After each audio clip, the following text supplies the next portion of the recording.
Okay, cool. Hey, we're live with Mike Mutzel and Danny Vega. Man, two of the guys that I admire most in the fitness industry. I mean, these guys both have master's degree. Mike has a master's in nutrition and biology, and Danny Vega has a master's in kinesiology. Is that right? Yeah, physiology and kinesiology. Yep. Okay, and political science. That's pretty cool. So, anyways, hey guys, we're going to be talking about the immune coronavirus. We just want to make sure that, we want to talk about ways that we can boost our immune system. We want to make sure that boost our immune system, understand a little bit about what our immune system is. Too often, I think we're just focused on some of the wrong things. Sometimes we're over sanitizing and we're worried about vaccines and all these different issues, and none of those are bad, but we just want to talk about ways that you can boost your immune system so it's strong, so when things like this do happen. So I have the privilege of having Mike and Danny on here. I appreciate you guys being on here, so thank you so much. For sure, man. Thanks for having us. Yeah, so we're going to be talking about the immune system, what exactly it is, how we can boost it, most importantly, things that we can do to be proactive about it. Now, disclaimer, none of us are immunologists here, so we're not trying to tell you everything under the sun about it, but these guys are very credible and they know a lot of stuff, and they're very avid learners outside of just the credentials that they already have. I know Mike and Danny are both just devouring literature all the time. That's partially why I constantly listen to them. So what I thought we'd do is just open up by inviting these guys just to share their thoughts. I know Mike, I was talking to him last week on the phone, and he said, Jason, hey, what do you think some of your thoughts are on this? And I'm like, man, I'm kind of confused, because sometimes you see some numbers out there that say this, and then you see the exact opposite. I know Peter Attia had on his podcast a lot of the models that the government's running. There's so many variables involved, and it's hard to know like what's true and what's not true. So part of this is just going to help you understand, from basics of your physiology, so that way you don't get duped by some of the stuff that's out there, I think. So guys, I'd just love to invite, whatever one of you wants to start first, that's fine, but just kind of share maybe your weigh in on some of your thoughts, about the particular predicament that we're in right now. Danny, Okay. Look, I think that this is a golden opportunity for us. Like, there are people in this world right now who have been saving their money. They've been very, just very responsible with their money, diversifying their portfolio and all that stuff. And financially, they're fine. And the same thing goes for people with health. We have been talking about all of this stuff. Mike and I have been on several stages before, and we're all talking about the same things: manage stress, make sure you prioritize good quality sleep, don't be stuck to a screen all day, get out in nature. There's all these things. And like, we think honestly that, I don't want to speak for Mike, but at least for this stuff, if it weren't for all of the people, and you got to think about this, like in this country alone, we have 88% of people are metabolically unhealthy, 60% are either pre-hypertensive or hypertensive, 50% are pre-diabetic or diabetic, 60% are overweight or obese. All of these are comorbidities it just so happens that these are the comorbidities that people have when they're dying and testing positive for coronavirus, because we're attributing every death to coronavirus, which is unfortunate because we don't know. And I get from a false negative standpoint, you want to make sure that you include all of them. But that being said, if we can get healthier as a country, and definitely in the world, we'll just be so much more prepared for this next epidemic or whatever the next thing is. Because people always say, oh, did you catch that? There's something going around. I mean, there's always something going around, like we don't get it. And if we do, we don't even get symptoms because we're very healthy. So, I mean, I'm not happy with how things are going, but I hope that people can take this as a teaching moment to get their stuff in order, get their house in order, and focus on just better health. Yeah, just to pick up where Danny left off, I think I see a lot of people kind of banking on this idea that there's going to be a vaccine that's going to come and save them, and it's going to cure them of all their woes, and they can continue eating the McDonald's and the Krispy Kremes and whatever the heck else people are eating. But if you actually look at the vaccine effectiveness for influenza virus, rotavirus, all these viruses, it's all those comorbidities that Danny just talked about, the obesity, the metabolic inflexibility, the insulin resistance. Those individuals don't have a sufficient and protective level of post-vaccine levels of antibodies. So the same people that are not going to benefit from the vaccine are the same group of people that are at increased risk for this very disease that's shutting down the entire economy and wrecking people's livelihoods and small businesses, and kids are out of school and all this stuff. So I think it's a major wake up call for everyone. And look, it's not that, healthy people are totally immune from getting ill. I mean, Kobe Bryant and his beautiful daughter died in a very unfortunate accident, right? Bad things happen to good people. That's just the world that we live in. That's the risk that we take when we live. And that's why we have to be grateful every day for waking up, right? But what it means is that we can increase the probability of surmounting some sort of immunologic insult. It's very unlikely that this is going to be the last superbug. We didn't hear about MERS, which is the Middle Eastern Respiratory Syndrome, which is very similar to another coronavirus. It had a 46% case fatality ratio, very lethal, way much more so than this, and that was relegated to a small part of, in the Middle East, Saudi Arabia, I believe, and it didn't migrate outside of there. But, then we have the H1N1, we have swine flu, there's going to be other superbugs. And so we have to double down as a culture, as a society. And I really feel that I don't think people are being intentionally selfish when they go to McDonald's or they go to Krispy Kremes, but I feel like there's this idea that it's my life, I can live how I want to live. Okay, that might have been true 100 years ago where your nearest neighbor was 100 miles away, but now we're really stacked on top of each other, commingling in subways and airplanes and this. So our decisions, whether we want to accept it or not, influence other people. And that can be as simple as our choice to text and drive on the freeway, our choice to drink and drive. We're going to impact the lives of other people. So I think the eye opener here is that we all need to man up, to step up and realize to be really hold ourselves accountable. And it's not that you can never have a donut again or have a bowl of ice cream or a glass of wine, but that shouldn't comprise the staple of all the foods that you eat. And so we really have to be healthier as a culture, because I mean, we're really, if this thing was if the majority of the people in the ICU beds were young athletes, then yeah, there would be no credence to what we're talking about here, but that's not the case. If you look at most of the people that have increased disease severity, the people that are hospitalized versus those that get infected and don't need to be hospitalized, there's a disparity in their metabolic health, as Danny alluded to. So it's time that all of us, 6 months ago, if you were to tell people, hey, why are you drinking soda pop? Why are you eating McDonald's for dinner? Like you're an a-hole, right? You're like a judgmental fat shamer. But now people look at you with scorn if you don't have, anti-protect, antimicrobial soap and a face mask and all this. It's like, I was thinking of that when you said that. It's weird. It's weird to me. Yeah, because you were talking about on that one of your YouTube videos just recently about that aspect of people that are waiting for the vaccine, right? Like he was just saying, your immune system is going to be dependent on how well those vaccines do is going to be dependent on how built your immune system is. And people aren't considering that, and they get all mad about, you not wearing a face mask, but they're sitting there putting tons of soda and all the pizza rolls and the frozen pizzas in their thing while they're getting mad at us, right? But I think sometimes I wonder if it's, do people may not really know, and you guys are doing a great job of really educating people, putting a lot of great information out, but I wonder, like, do people really know how much their health and the food that they eat and how they live really affect their immune system? Do you think that? I don't think so. I mean, here's the thing. You think a drug is very powerful, but you think food is like, whatever, it doesn't matter. And that's the message that we need to convey, as influencers, as fitness professionals, nutrition professionals, that foods that you eat change your internal pharmacology, whether you want to call it a drug. I mean, all the drug does is change some biochemical pathways in your body. That's what drugs do. That's what statins do. That's what anticoagulant medications do.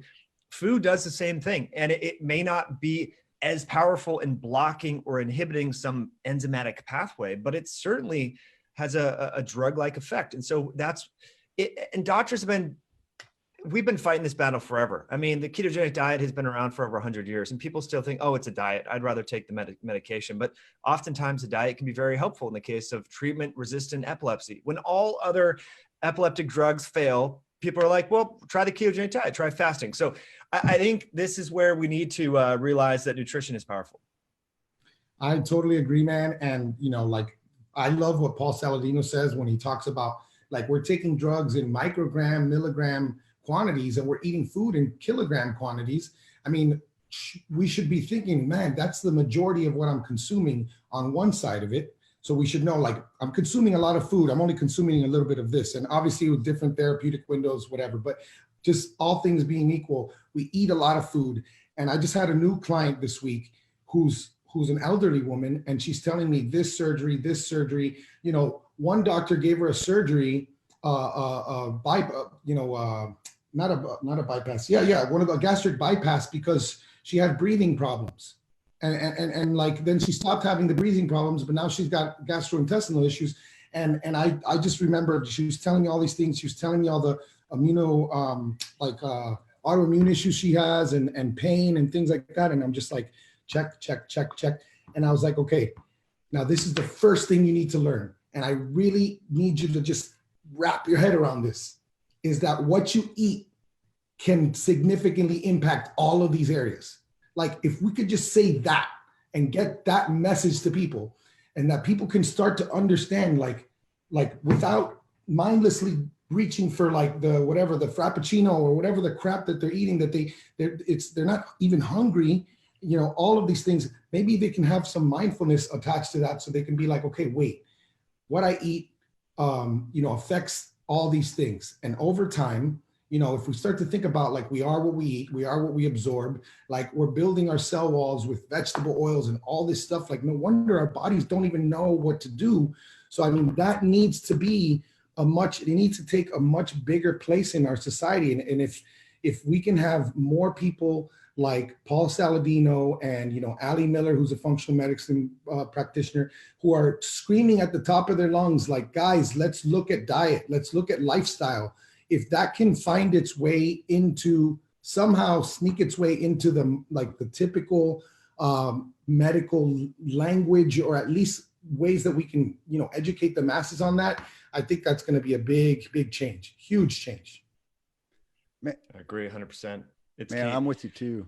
One thing that I'll just, to parlay onto that conversation, if we look at some of the characteristics of individuals that are getting very sick in the hospital and what happens with their immune system, what scientists have showed, and this is in Wuhan, Italy, and New York, and presumably other countries, is that their baseline level of inflammation, if it's higher, their disease outcomes are much more poor. And so if you think about, right here, I had some coffee this morning. People, if their inflammatory burden is here from their inactivity, their poor sleep issues, their bad diet, all it takes for this cup to spill over is just a little insult. And so a lot of people are writing where their inflammation is just through the roof. So it just takes a small little insult for them to just spill over. And in the case of this human coronavirus, what causes fatality and poor disease outcomes is not necessarily the bug. It's our immune system's response to the bug. It's an overzealous response that creates a lot of collateral damage. So I think, the message here for people is to realize, maybe if they're like, okay, look, I know food's important, but what foods do I eat? Foods, and live your life so that you decrease your level of chronic inflammation. Mm-hmm. So that if something happens to you, you get influenza, you get rotavirus, you get whatever, you get coronavirus, at least your immune system has some plasticity, some functionality, and more resiliency. And so if your immune system is, and the analogy that I use for my clients, if you first go to New York, let's just use New York, for example, right? Like in the middle of summer, the first thing you know is horns honking, it's loud. You're like, how can people live here? But once you're in New York for 3 days, you become accustomed to all the noises. It becomes just background noise, right? So that when you hear a fire truck come by or a paramedic, you're like, this is just New York. This is how it is. Now, your immune system is much the same way. If there's constant inflammation going on, that it's basically just a bunch of background noise. And so there's just too much chaos in the system essentially, and it becomes desensitized. So we need to realize that we got to minimize that noise so that when there is something going on, your immune system can actually have the bandwidth to fight it. And so there's this concept known as immunosenescence, which is where your immune system age is essentially advanced. So these people, they might be 64 years old, they might be 44 years old, but the age of their immune system could be so much far advanced from their chronological age so that there's this burnout. And this, again, has been characterized in all the case studies from Wuhan, from Italy and New York, is this lymphopenia, which is a low level of white blood cell count, presumably from burnout from all that chronic inflammation, all that background inflammatory noise. And so the immune system just doesn't have enough left to surmount an infection. So again, diet is really important because you want to bring that burden down. And studies have shown just one Big Mac, going to McDonald's. This was a study, I think it came out in 2006, like super old, where they looked at people's NF-kappa B, which is a genetic transcription factor that triggers all these downstream inflammatory cytokines and genes and all this C-reactive protein. One Big Mac or Egg McMuffin, I can't remember what they used from McDonald's, increase the expression of that pro-inflammatory gene like through the roof. And so people need to make that connection that, look, one Big Mac may not kill you, but if you're doing this every day, hitting the drive-through, the fast food, you're going to create so much inflammation that, when something comes around, you're going to be, it's going to be problematic for you. Yeah. And then you add on the other lifestyle factors that I know both of you guys talk about all the time. I harp on it like crazy: your nutrition, exercise, sleep, eliminating stress, toxins. You compound that with all the Big Mac once a day, with lack of sleep and all the stress on our lives. You can imagine where people are at. So I would love to segue really quick right here to talk about, maybe Mike, you could just kind of give us some people hear the word like inflammation and they hear the immune system, but maybe they're really confused. I know I was a long time ago. If you were talking about some of this stuff, I'd have been like, what are you guys talking about? Right. So maybe could you just break down exactly a little bit what the immune system is? And maybe Danny could, follow up with that, with some of these lifestyle factors that we can do to boost our immune system. 100%. Yeah, I mean, to make analogies, we're all familiar with like cops and robbers, good guys and bad guys. Your immune system essentially is preventing the bad guys from harming you.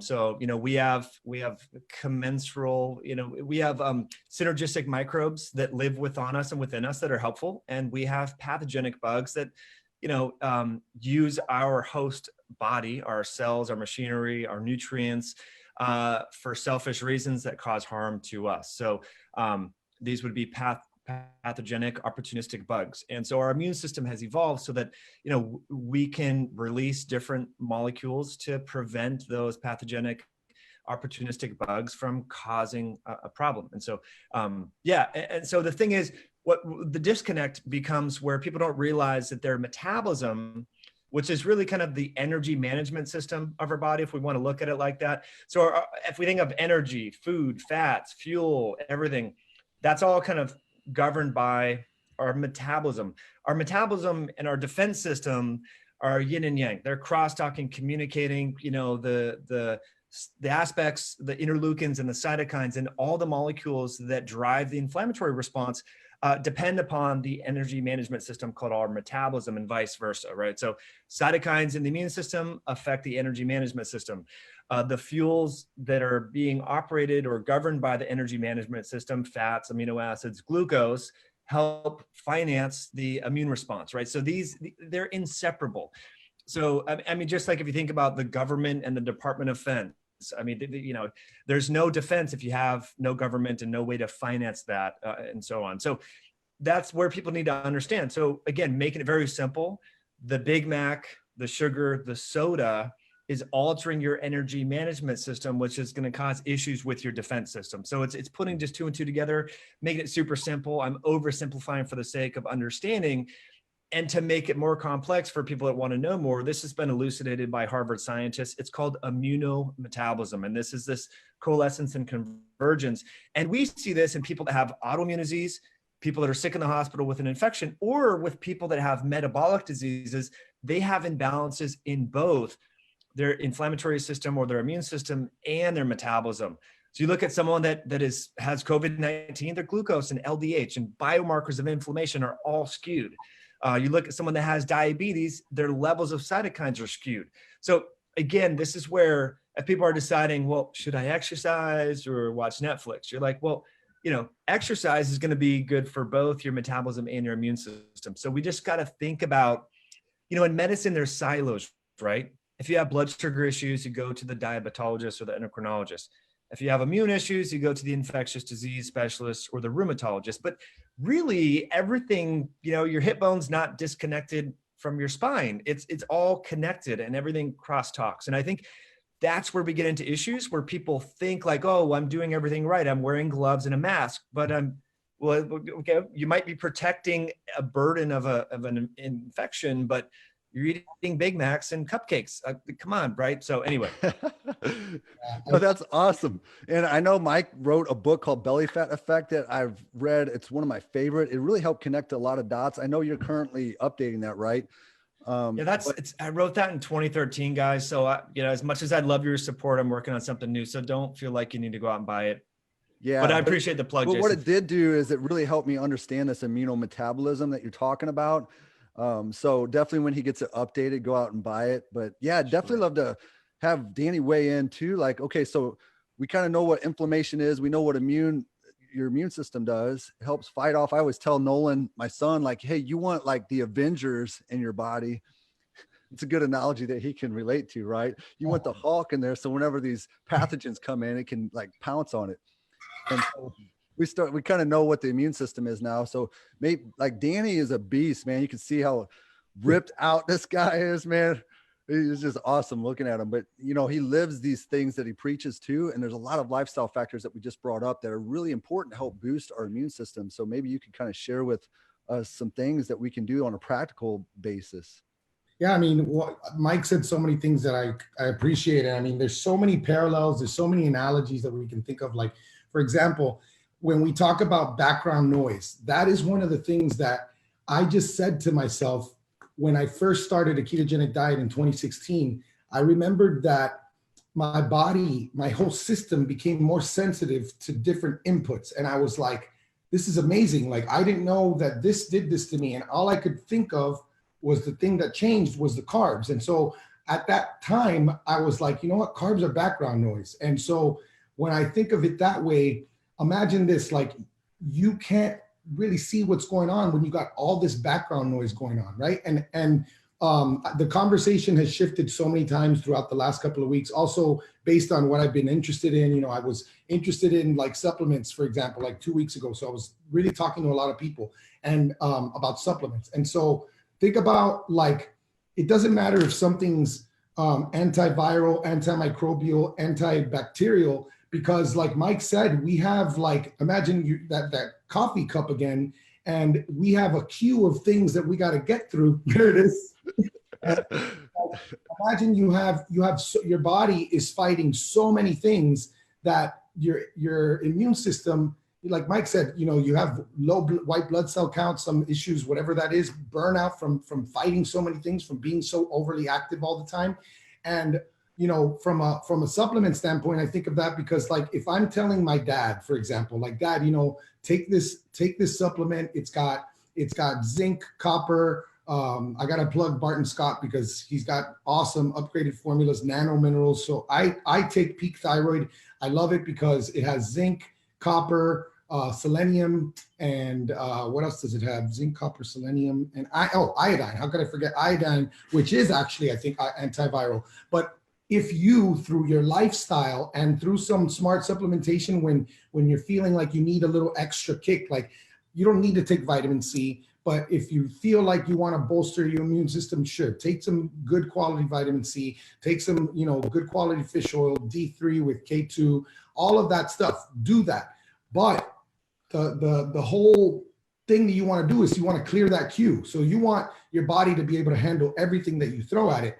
And, the big buckets are lifestyle. So for me, daily exercise and movement throughout the day. So not just daily exercise, because, I know a lot of friends and I was that guy who, I was a college football player, and I would work out in the morning and then I had practice in the afternoon. Or let's just say in the off season, if I were to go, and I did this a million times, work out in the morning, be in the gym for 2 hours, and then either sit down to study or then sit and study all day or write or do whatever I was doing. Because at the time it was political science. So it was probably a lot of reading and writing. then at night play Half-Life until 3 a.m. And I'm literally sitting on my butt all day, even though I worked out. So I like to make sure that people understand it's not just daily exercise, it's movement throughout the day. So, I mean, you can't track things, or you can't know how well you're doing if you're not tracking. So I have this is Perfect Day formula, Craig Ballantyne, really good stuff. I plan out my day, like every single day. Like, look, yesterday I trained in the morning for an hour. Then at like several hours later, I did about 20 minutes of exercise.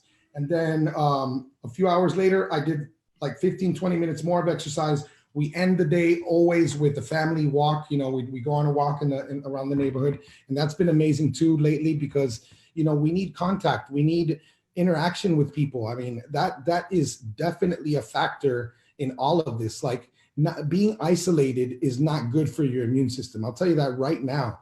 And, if we're pushing this one size fits all thing where like, you got to do it this way and you got to, isolate yourself and then take this medicine, then yeah, mixing in with people doesn't make sense. But if you're talking about building the strongest and most resilient immune system that you can have, then you better get out there and go out there and interact with people. Let's get some herd immunity. Again, you heard the statistics that I shared earlier. In this culture currently, how things are, the traditional herd immunity concept is going to come with a lot of pain because of the amount of compromised people that we have with all these comorbidities. But like the typical things that we've been saying, I mean, how many times have I presented this in one way or another at a talk, or, movement throughout the day and exercise? Whole foods diet, definitely start there. Definitely, I would say at least low carb diet, because I mean, just look, I'm not an immunologist, I'm not a virologist, but what I do know is friends, when I was in the hospital for 10 years, as a medical device rep.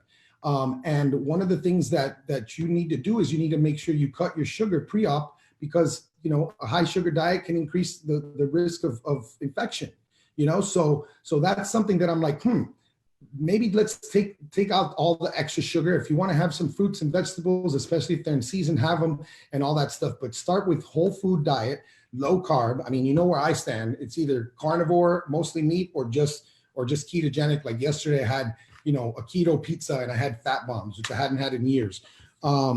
Then the other things that we need to do, if you're supplementing, make sure that you have enough electrolytes.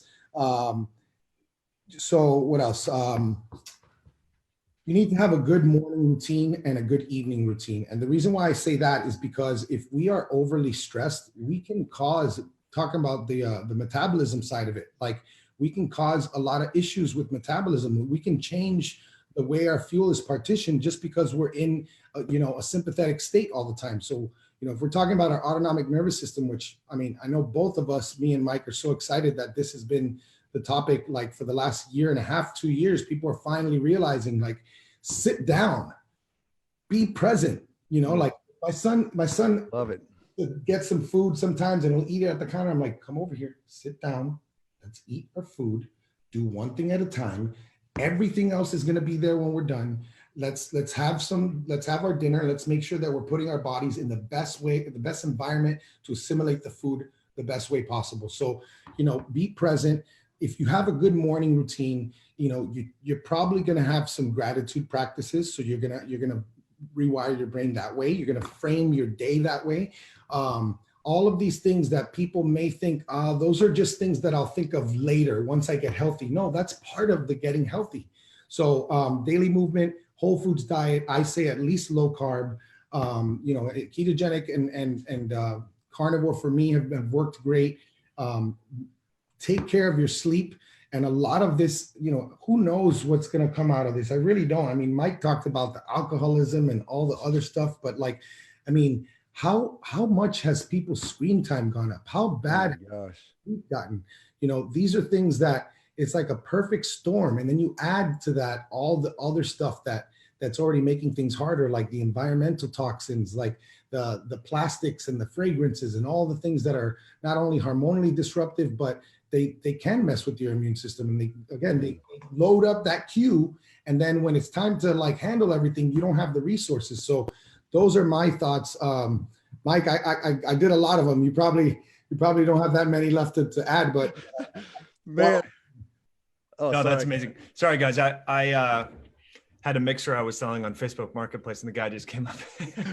So, hey, it's a good time, man. If you have fitness gear that you never used, it's a great time to sell stuff. You know, I have old podcast equipment I'm selling, but yeah, Danny, you hit the nail on the head. You know, I mean, I guess in closing, you know, these are sensitive topics, and people think that you're not a team player when you start talking about nutrition or sleep, and you start talking about the side effects of closing down an entire economy. But it's selfish to think about that, because there's iatrogenesis, there's unintended complications and unintended harm, you know, of shutting down the economy and having 20 plus million people that don't have a job. And like Danny said, I mean, even some of these things, sitting at your home for 2 months, I mean, screen usage is through the roof. People's sleep screwed up. Alcohol consumption and purchases are up 75%. I mean, you know, people are getting abused in their homes. You know, domestic violence has increased. So look, I think it's good to have these conversations with people and remind people, hey,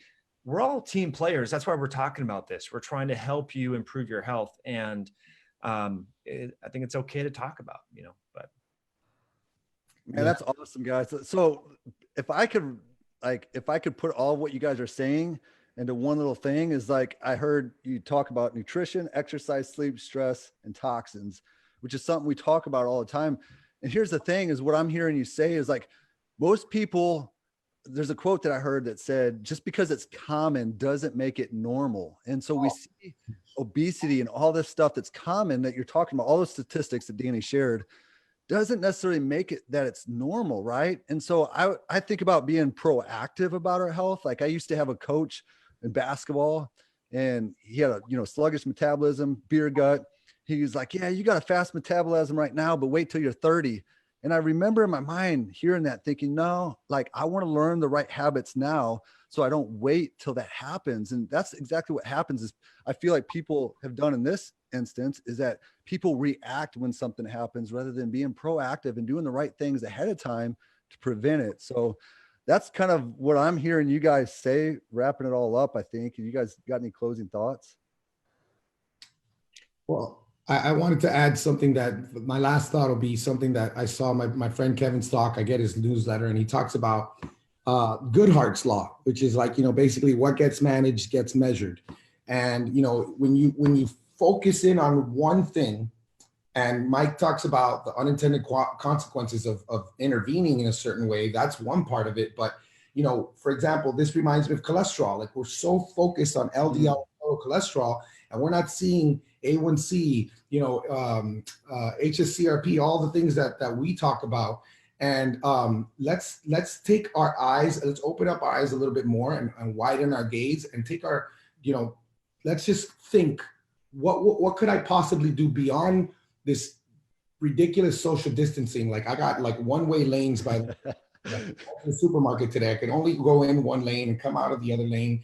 And the social distancing and the masks and the Purell and all of that stuff. And let's just think of the big picture, and let's not be myopic and try to put ourselves in the best environment, instead of just, slap a Band-Aid here and put a piece of gum in that little hole in the dam. Let's think of it holistically. That's pretty much all I got.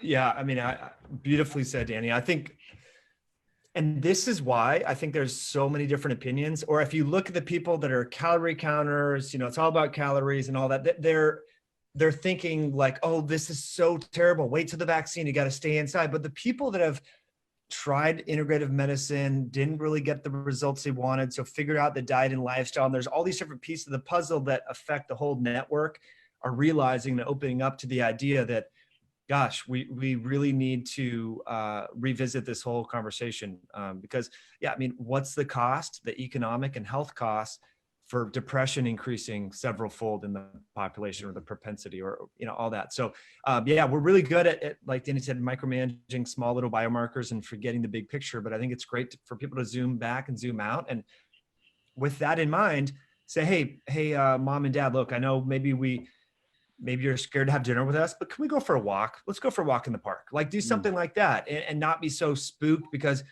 I think it's people hear the stay-at-home order, they think they have to be chained to their couch. And you can go outside, like it's going to be helpful for your body. I know in certain cities, maybe you have to wear a mask or do certain things, but I think there's this perception that people literally think they have to stay inside their house. They can't go anywhere. And that's just not healthy. I mean, if we think about it. So it's funny that you anyway, say that, Mike, because we were out hiking the other day, go to the park, and man, I mean, there was a few people there, and you walk past them and you say hi, and they won't even look at you. It's crazy.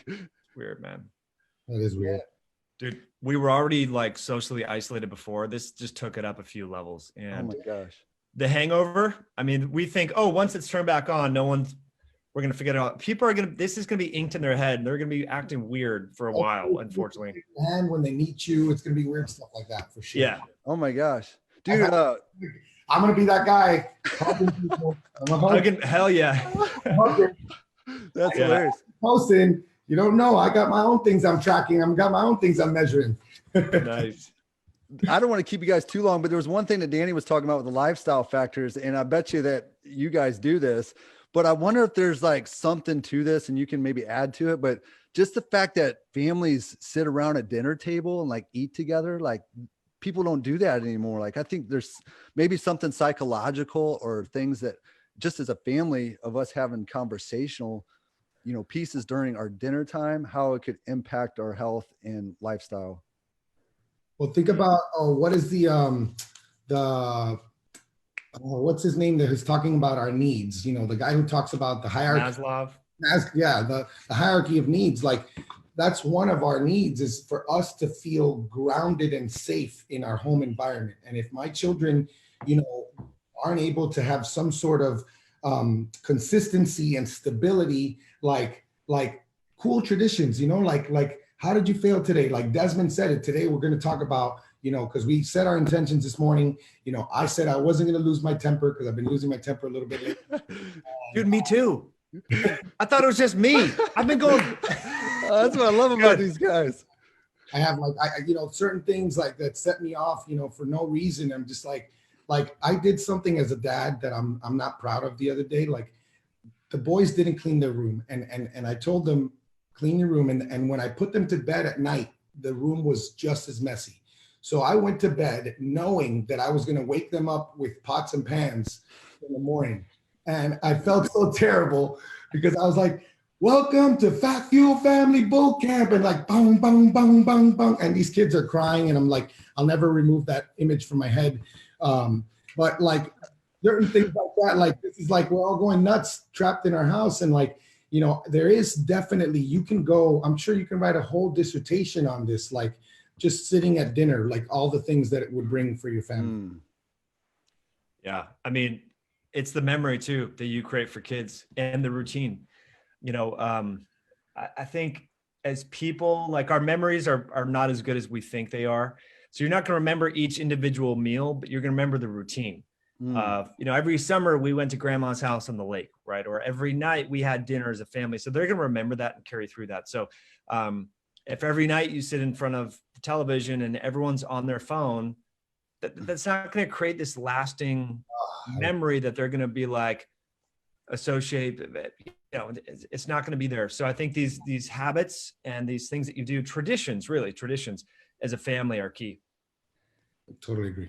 Man, I love it. Well, I don't want to keep this going too long, and I'm sure people are busy, but there's one thing that Mike always does when he wraps up his YouTube channel with interviews with people. He always asks these few questions. And so maybe we'll finish with that and let each of you just kind of weigh in it. But Mike always asks like, hey, if there's just one supplement outside of vitamin D and omega-3s, you were stranded on an island, is there one particular supplement that you like a lot that you'd use? Oh man. It's tough. I mean, I have so many. Yeah, that's a tough question. I guess I would say in this context, I mean, I love egg yolks. Keep it to a whole food. I mean, I think a lot of people for years we've thrown away the yolk and replaced it with the white. I think that's a shame. So I have egg yolks every day. Of course, I'm biased because I have backyard chickens, but yeah, don't throw away the yolks, friends. And if you and support a local farmer. Now is a good time to people in your neighborhood that raise chickens, say, hey, can I give you $10 for some eggs? Because our food supply is getting yanked and pulled in different directions. So I would go with egg yolks. Eggs are going up because people are overbuying and they're getting into next week's, whatever allotment. And that's why they're going up. So yeah, support your local farmer for sure. It's a good thing my brother's raising chickens. We got lots of eggs. Oh, there you go. Sweet. And then, so Danny, real quick, one of the other questions that Mike always asks, if you ran into somebody like a president, parliament member, and you had the ability to help, change guidelines, what would you say that would impact our country, from a health standpoint? Oh my gosh. If I could, I guess I wouldn't mess with guidelines, because guidelines are things that people could either follow or not follow. I would definitely say, if I had like a genie and I was able to do this, I said, give me all of the current lists of subsidies that you have, and let me take a look at that with the magnifying glass and give me carte blanche to change that. Immediately, I just off the top of my head, soy, corn, all of this wheat, all of this stuff that we're subsidizing and making it so cheap. That was the one that I'm just like, get rid of that. And then, I'm not big on subsidies, period. But if I had to choose, I would be helping out these local meat producers, people who are using regenerative agriculture, who aren't just specializing in one crop, like people who are really trying to get the most out of the land. And like, that would be a model that I would love to see, as much as, is realistically possible, that we can scale as much as possible. So that's what I would do. Love it. Man, this is such good stuff. And guys, can you tell us like where people can find you on social media and stuff like that? So that way people can go click on it, like it, share. Like I've been watching you guys for quite some time. And so you've impacted me. I'd love other people to be impacted as well. DannyVega.ms and fatfuel.family is our website with our podcast. We talk about a bunch of stuff: nutrition, fitness, mindset, parenting, and education. Those are our 5 pillars. Heck yeah. Thanks for tuning in, guys. Yeah, Mike Mutzel and High Intensity Health is my website. So Jason, thanks for having us on. Thanks for everyone for being here. Fun to connect on a Saturday. I appreciate you guys jumping on. Hopefully we can do a few more of these. That'd be awesome in the future. Sure. One real quick thing too, if you guys are looking to get supplements, like Mike has a supplement line. It's called Myoscience. Great quality science, great quality products. So if you're looking for vitamin D and these electrolytes and some of these things that you're talking about, go to myoscience.com. Every day in my coffee, I put. Heck yeah, that's what's up. Sweet. Yeah, we've got Appreciate an account it, guys. with them, so put in FSF on the checkout. So yeah, for the discount. Thanks a lot for jumping on. For sure.